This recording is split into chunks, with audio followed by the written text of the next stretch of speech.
اعوذ باللہ من الشیطان الرجیم بسم اللہ الرحمن الرحیم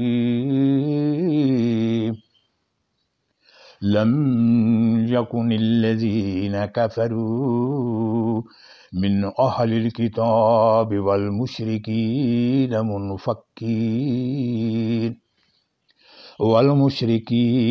منفکین حتی تأتیہم البینہ۔ اہل کتاب اور مشرکین میں سے جو لوگ کافر تھے وہ اپنے کفر سے باز آنے والے نہ تھے جب تک کہ ان کے پاس دلیل روشن نہ آ جائے۔ رسول من اللہ یتلو صحفا مطہرہ، یعنی اللہ کی طرف سے ایک رسول جو پاک صحیفے پڑھ کر سنائے۔ فیہا کتب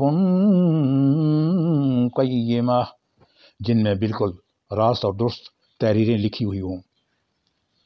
وما تفرق الذین اوتوا الکتاب الا من بعد ما جاءتهم البینہ،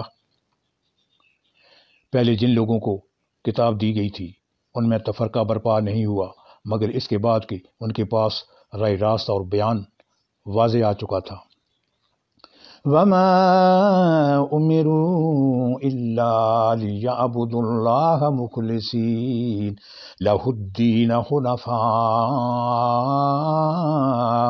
ویقیموا الصلاۃ ویؤتوا الزکاۃ وذلک دین القیمہ، اور ان کو اس کے سوا کوئی علم نہیں دیا گیا تھا کہ اللہ کی بندگی کریں، اپنے دین کو اس کے لیے خالص کر کے بالکل یکسو ہو کر نماز قائم کریں اور زکوٰۃ دیں، یہی نہایت صحیح اور درست دین ہے۔ ان الذین کفروا من اہل الکتاب والمشرکین فی نار جہنم خالدین فیہا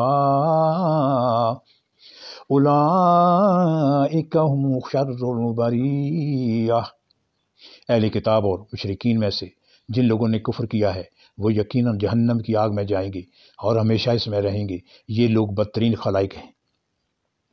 ان الذین آمنوا وعملوا الصالحات اولئک هم خیر البریہ، جو لوگ ایمان لے آئے اور جنہوں نے نیک عمل کیے وہ یقیناً بہترین خلائق ہیں۔